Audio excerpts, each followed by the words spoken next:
Bismillahirrahmanirrahim. Assalamualaikum warahmatullahi wabarakatuh. Saya Nur Arina binti Muhammad Elias Muhammad Fauzi, nombor matrik S58000 dari Program Pengajian Ijazah Sarjana Muda Kaunseling dengan Kepujian tahun 1. Mentor yang dikasihi Dr. Madihah binti Muhammad Syukri. Video pembentangan kali ini ialah Program Citra Aspirasi Laut dan Warisan Alam MPU 3312. Elemen keusahawanan, elemen kebertanggungjawabaan sosial dan elemen komunikasi merangkumi 3 elemen citra pilihan saya.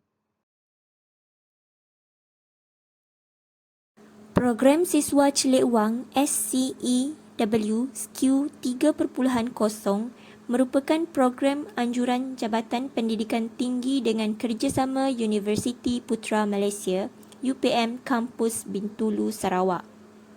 Program ini saya telah sertai pada 21 November 2020 secara atas talian Webex. Secara keseluruhannya, program ini adalah sebagai satu usaha dalam menyuntik kesedaran siswa dan siswi tentang kepentingan pengurusan wang dengan berhemah. Selain itu, memberi ilmu dan tunjuk ajar mengenai cara menggunakan wang dengan bijak supaya masalah ketidakcukupan wang dapat diatasi dalam kalangan pelajar. Terdapat pelbagai faedah yang diperoleh melalui program ini seperti membantu mengembangkan idea dalam menjana pendapatan, melalui perkongsian menambahkan ilmu kewangan supaya dapat atasi segala cabaran kewangan yang datang, mampu mengawal kedudukan wang untuk tujuan yang lebih produktif dan menjadi lebih produktif dan berdaya saing untuk menggapai segala impian. Bagi refleksi diri, saya lebih peka dalam mengambil langkah untuk perancangan kewangan. Antara langkah yang telah dikongsikan dan saya lakukan ialah menetapkan matlamat, mengumpul maklumat, analisa data, membangunkan pelan, melaksanakan rancangan, mengkaji dan memantau segala rancangan. Elemen keusahawanan yang seterusnya ialah Program Kembara Bijak Wang KBW AKPK HSBC 2020. Program ini merupakan salah satu aspirasi literasi kewangan yang dibangunkan untuk memupuk perubahan tingkah laku untuk menggalakkan tabiat kewangan yang sihat, berdaya tahan, boleh menyesuaikan diri dan bersedia dari segi kewangan untuk menghadapi sebarang cabaran dalam kehidupan. Antara faedah yang diperoleh ialah setiap peserta akan mencapai 4 core value iaitu menjana, earn, menyimpan, save, mengurus, manage dan memberi, give. Selain itu, membangunkan kemahiran pengurusan kewangan dalam meningkatkan tahap celik kewangan pelajar. Refleksi kepada diri saya ialah saya dapat mengatur kewangan yang lebih sistematik dengan dapat mengklasifikasikan jenis perbelanjaan bulanan iaitu perbelanjaan tetap, perbelanjaan berubah dan perbelanjaan budi bicara. Selain itu, meningkatkan kesedaran saya bahawa sifat menabung dapat dipupuk dengan kita mengambil tindakan. Dan seterusnya, saya sedar bahawa terdapat banyak peluang untuk menjana pendapatan walau apa situasi pun. Sebagai contoh, saya sebagai seorang pelajar masih boleh menjana pendapatan dengan menjadi ejen atau dropship sesuatu produk. Elemen kebertanggungjawabaan sosial yang pertama ialah Forum Belanjawan 2021 Anjuran Permata UKM. Program ini mengajar anak muda dan mahasiswa untuk bertanggungjawab menjadi penggerak kepada kemajuan negara.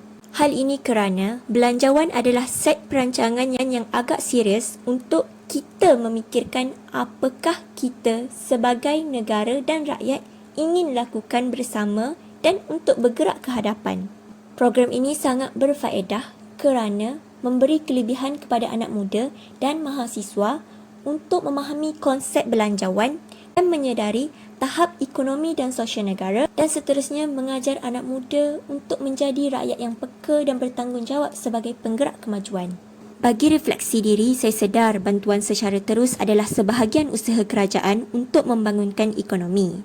Apabila masyarakat mempunyai sumber kewangan tambahan untuk dibelanjakan, maka ekonomi dan aktiviti berjalan. Jadi, saya lebih mengatur untuk belanjawan diri dengan lebih sistematik dan menyokong barangan buatan Malaysia. Saya juga lebih bertanggungjawab menjadi penggerak kemajuan ekonomi negara.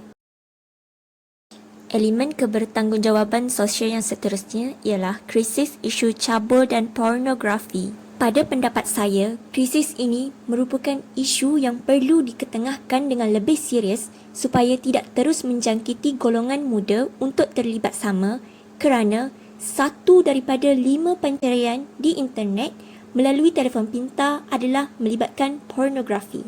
Manakala isu cabul pula terus meningkat setiap hari dan semakin dipandang rendah oleh semua pihak. Jadi, program Bangkit Melawan Krisis Isu Cabul dan Pornografi ini memberi banyak faedah.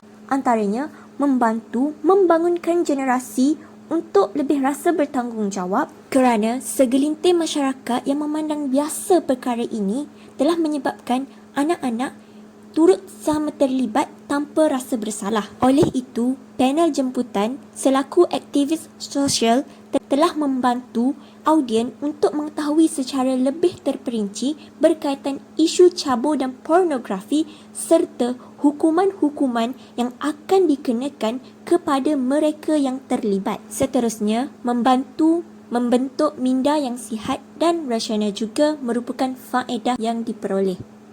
Setelah mengikuti program ini, saya rasa lebih bersemangat untuk melawan jenayah seksual dan saya perlu berani menegur orang sekeliling yang mengambil mudah terhadap isu ini. Apa yang penting, saya dan semua perlu sedar kita semua mestilah mengamalkan konsep biasakan yang betul dan betulkan yang biasa. Webinar Sayangi Mental Cegah Bunuh Diri telah saya sertai pada 25 November 2020 melalui platform atas talian Webex. Pada pendapat saya, webinar atau program kesihatan mental sangat wajar dilaksanakan secara lebih giat terutama musim pandemik ini kerana hampir 1,5 juta rakyat Malaysia mengalami depresi dan ingin membunuh diri.